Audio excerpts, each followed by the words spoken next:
సమావేశానికి ఇచ్చేసినటువంటి పత్రికా విలేకరులకు మరి ఎలక్ట్రానిక్ మీడియాకు ధన్యవాదాలు తెలియజేసుకుంటూ అదేవిధంగా ఈ సమావేశానికి హాజరైనటువంటి తెలుగుదేశం కుటుంబ సభ్యులందరికీ కూడా ధన్యవాదాలు తెలియజేసుకుంటున్నాను.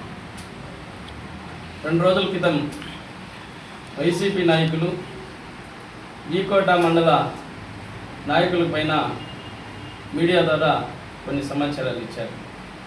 అయితే ఈరోజు ఒక వీకోట మండల వాసిగా, ఒక దళిత బిడ్డగా, ఒక ఎస్సీ కుటుంబానికి చెందినటువంటి ఎక్స్ జెడ్పీటీసీగా ఈరోజు మిమ్మల్ని కూడా కొన్ని విషయాలు అడగాలని చెప్పని ఈ మీడియా ముందుకు నేను వచ్చాను. ఎందుకంటే మీరు 14-19 గవర్నమెంట్లో ఎస్సీ కుటుంబాలకి, మరి ఎస్సీ కానీ బీసీ కానీ మైనారిటీ కుటుంబాలకు కానీ, ఎస్సీ కార్పొరేషన్ ద్వారా కానీ, ఎస్టీ కార్పొరేషన్ ద్వారా కానీ, మరి బీసీ కార్పొరేషన్ ద్వారా కానీ, మైనారిటీ కార్పొరేషన్ ద్వారా కానీ ఎన్ని కుటుంబాలు ఎంతమంది లబ్ధి పొందారో మీకు తెలుసా?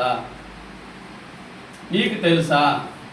మీరు అంబేద్కర్ భవన్ కట్టలేదు, బీసీ భవన్ కట్టలేదు, సాది మహల్ కట్టలేదని కులాల ప్రాతిపదికన మాట్లాడే అర్హత మీకుందా? ఒకటి 2019-22 మధ్యలో ఎస్సీ కార్పొరేషన్కి చిత్తూరు ఆఫీస్కి నేనే స్వయంగా వెళ్ళాను. ఎస్సీ కార్పొరేషన్లో అక్కడ ఈడీ గారిని, సార్ నేను ఎస్సీ కుటుంబానికి చెందినవాడిని, ఒక ఎక్స్ జెడ్పీటీసీ సార్, మాకి ఎస్సీ కార్పొరేషన్ ద్వారా ఏదైనా స్కీములు ఉన్నాయా సార్ అన్నాను. ఆయన అక్కడ ఏమన్నాడంటే నవరత్నాలు మీకు వస్తాయా అన్నాడు. అయ్యా ఒకటి అడుగుతా ఉన్నాడు, నవరత్నాలకి మా ఎస్సీ కార్పొరేషన్కి సంబంధం ఏముంది? ఎస్సీ కార్పొరేషన్ అనేది, ఎస్టీ కార్పొరేషన్ అనేసి సెంట్రల్ గవర్నమెంట్ ద్వారా మాకు వచ్చే డబ్బులు. అది ఏ రాష్ట్రంలోనైనా ఎక్కడైనా భారతదేశంలో సెంట్రల్ గవర్నమెంట్ని ఇంకా రాష్ట్ర ప్రభుత్వాలకి కేటగిరీల ద్వారా పంపిస్తారు. దానే ఈరోజు మీరు ఎస్సీ కార్పొరేషన్ అని, ఎస్టీ కార్పొరేషన్ అని కలెక్టర్ ఆఫీసులో మీరు ఆఫీసులు పెట్టుకున్నారు. అయితే ఆయన అంటాడు మీకు నవరత్నాలు రాదా అని. నవరత్నాలకి ఎస్సీ కార్పొరేషన్కి ఏం సంబంధము? మరి పనికి మాలిన పరిపాలించింది మీ వైసీపీ నాయకులు, మీ ప్రభుత్వం అని కూడా నేను మిమ్మల్ని గట్టిగా హెచ్చరిస్తున్నాను. ఎందుకంటే ఎంతోమంది పేదోళ్ళు, దళిత కుటుంబాలు ఉన్నాయి. ఈరోజు కార్పొరేషన్ ద్వారా బ్యాంక్ లింకేజ్ కింద 40%, 60% సెంట్రల్ గవర్నమెంట్ ఫండ్స్ ఇస్తే దానన్నీ కూడా, ఆ డబ్బులన్నీ కూడా నవరత్నాల కింద మీరు అమలు పరుచుకొని జగన్మోహన్ రెడ్డి పేరు చెప్పుకొని మీరు ఈ లోకల్లో మీరు పేరు చెప్పుకున్నారు. కానీ ఎస్సీ కార్పొరేషన్ డబ్బులు, ఎస్టీ కార్పొరేషన్ డబ్బులు మీరు ఎన్ని వేలు ఎన్ని కోట్లు ఖర్చు పెట్టారు ఈ ఆంధ్రప్రదేశ్లో? మీరు సపరేట్గా లెక్క చెప్పేదానికి మీకుందా? అదైతే మేమైతే చెప్తాం. గత జెడ్పీటీసీగా ఉన్నప్పుడు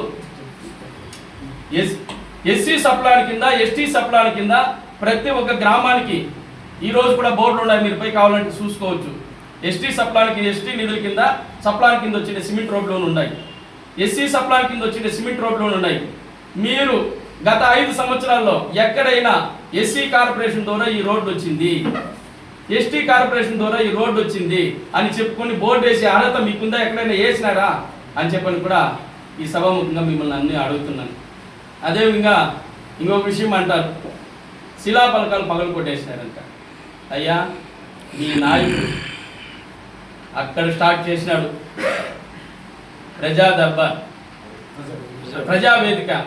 ప్రజావేదిక కోట్లాది రూపాయలు మీ నాయకుడు అక్కడ కొల్లగొడితే మా మాజీ మంత్రివర్యులు ప్రస్తుత ఎమ్మెల్యే గారు మరి వీకోటలో కూడా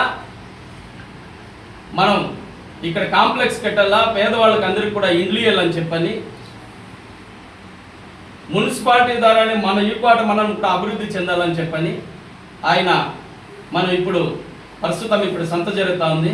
అక్కడ పేదవాళ్ళందరికీ కూడా పెద్ద కాంప్లెక్స్ కట్టి ప్రతి ఒక్కరికి ఇల్లు ఇవ్వాలని చెప్పని బోర్డు వేస్తే ఆ శిలాఫలకాన్ని ధ్వంసం చేయింది మీరు కాదా? ఈరోజు మీరు నిరూపిస్తారా? మేము నిరూపిస్తాం, దానికి సిద్ధమా మీరు అని చెప్పని కూడా మేము అడుగుతా ఉన్నాం. మరి తప్పుడు సమాచారాలు మధ్యరాలతోవా శిలాపలకం కొట్టేశామంట.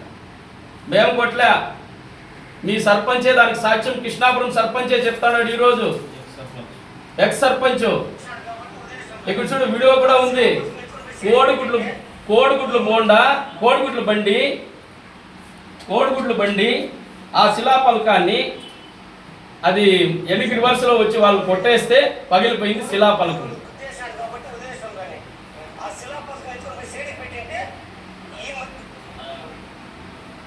మరి ఇప్పుడైనా మీకు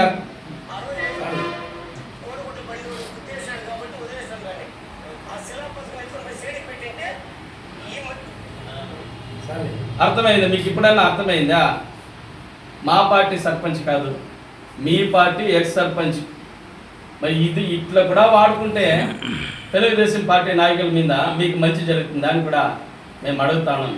కాబట్టి దయచేసి ఇంకనైనా మీరు బుద్ధి తెచ్చుకొని, ఎందుకంటే అబ్బాయినే సోమన్ బాగా చెప్పినాడు, వాళ్ళకి ఏం అర్హత ఉంది, అర్హత ఉంది కాబట్టే ఈరోజు కూడా వీకోట మండలంలో ఏదైనా డెవలప్ జరిగింది, ఇంక జరిగిపోతుందంటే కూడా కేవలం మీ తెలుగుదేశం పార్టీనే తప్ప మీ చేత కాదుని కూడా మేము ఛాలెంజ్ చేస్తాను.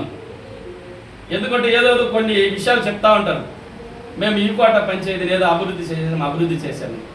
ఏం అభివృద్ధి చేసినారు? ఆడుండే పాపం పేదోళ్ళని అడిగితే తెలుస్తుంది. అయ్యా, ఒక్క వైట్ పేపర్లో మీకు తెలుసో తెలియదు, నేనైతే సాక్షాత్తు అక్కడున్న వ్యక్తులే నాకు చూపించారు. వైట్ పేపర్లో వాళ్ళకు స్టేట్మెంట్ రాయించి ఒక్కొక్క మనిస్తావా ₹1,00,000 తీసుకున్న దాఖలాలు మీది కాదా? ₹1,00,000 తీసుకొని కమిషన్ల కోసము ఆ కాంప్లెక్స్ పెట్టినారు. అదే ఎక్స్ సర్పంచ్ మన రామకృష్ణన్న వీకోట పంచాయతీలో ఆయన సర్పంచ్ పదవీ కాలం అయిపోయిన తర్వాత కూడా ₹80 లక్షలు పంచాయతీ అకౌంట్లో ఉన్నాయి. ఆయన అట్లా తినాలంటే కాదు, ₹80 లక్షల అకౌంట్లో పెట్టినాడు ఆయన సర్పంచ్ దిగిపోయే కాలానికి కూడా. మరి అలాంటి పనులు, అలాంటి సభ్యత్వం మాది కాదు. మరి అదేవిధంగా కూడా ఇక్కడ మన రోడ్లో ఇబ్బందిగా ఉంది అంటే కూడా మరి మనకి 2 రోడ్లు ఉండాలని చెప్పని మసీదు వీధిలో కూడా సిమెంట్ రోడ్డు వేసింది ఆ రోజు తెలుగుదేశం పార్టీ కాదా? మరి అదేవిధంగా బైపాస్ మన వీకోట అభివృద్ధి చెందాలా.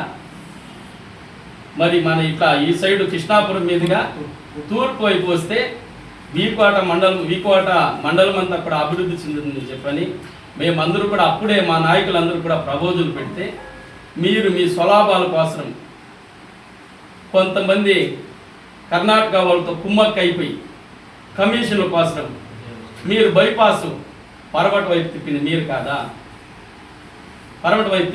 కాదా? ఇప్పుడు కూడా మా అమరన్న ఇప్పుడు కూడా ఛాలెంజ్ చేసినాడు, కంపల్సరీ తూర్పు వైపు బైపాస్ రోడ్డు తీసుకొస్తాం, అది తెలుగుదేశం పార్టీని సాధిస్తుందని చెప్పని కూడా మేము ఈరోజు కూడా మీకు సవాల్ విసురుతాము.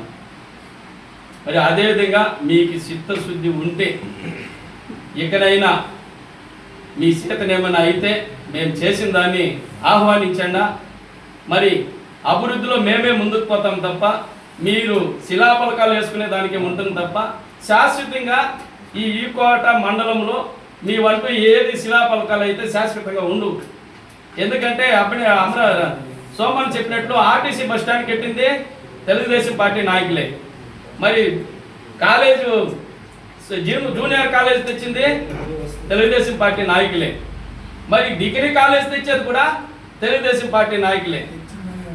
ఏమే అన్నీ కూడా నిర్మించేది కూడా తెలుగుదేశం నాయకులే. అయితే మీరు ఏమన్నా పర్మనెంట్గా మా నాయకుడు ఈ వీకోట మండలంలో స్థిరస్థాయిగా మనం ఉన్నా లేకపోయినా పర్వాలే స్థిరస్థాయిగా నిలబడే కార్యక్రమాలు మీవేమన్నా ఉన్నాయంటే మీరు చెప్పండి, మేము కూడా ఒప్పుకుంటాం. అదేవిధంగా మమ్మల్ని అందరినీ కూడా 2 నెలలు వనవాసం పంపిస్తారు ఏమీ తప్పు లేకుండానే. అయితే ఒకరోజు ఇదే మండల అధ్యక్షుడు యువరాజు గారు మా ఊర్లోకి వచ్చినాడు, తిమ్మరాజపురంలోకి వచ్చినాడు. ఇంట్లోనికి బయట వస్తానా నమస్కారం అన్నా నమస్కారం అన్నా చాలన్నా, నువ్వు చేసిన పనికి 60 రోజులు వనవాసం ఉండి వస్తున్నాను అన్నా, నా తప్పేమి లేదన్నా, నీ తప్పు ఉందో లేదో భగవంతుడే శిక్షిస్తాడు అని ఆ రోజు మా ఇంటి ముందునే నేను చెప్పినాను. నీ తప్పు ఉందో లేదు, సరే మేమేమో అపోజిషన్ పార్టీ వాళ్ళు మా మీద కేసు పెట్టి మాకేమో తట్టుకునే శక్తి ఉంది, మేము బయట వస్తాను.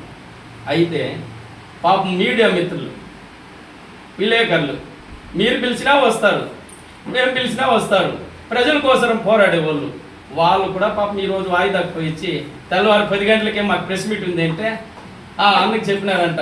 అన్నా లేదన్నా, మాకు వైసీపీ వాళ్ళు చేసిన భాగవతము కోర్టు ఉందన్నా, కోర్టుకు పోయేసి కోర్టు అయిపోయిన తర్వాత వస్తామని చెప్పినారంట. మరి ఇలాంటి పుణ్య కార్యక్రమాలు చేసుకునే సభ్యత్వము సంస్కృతి మీకుందని చెప్పని మీకందరూ కూడా తెలియజేసుకుంటూ ఈ అవకాశం ఇచ్చిన మీకందరూ కూడా ధన్యవాదాలు తెలియజేసుకుంటున్నాను.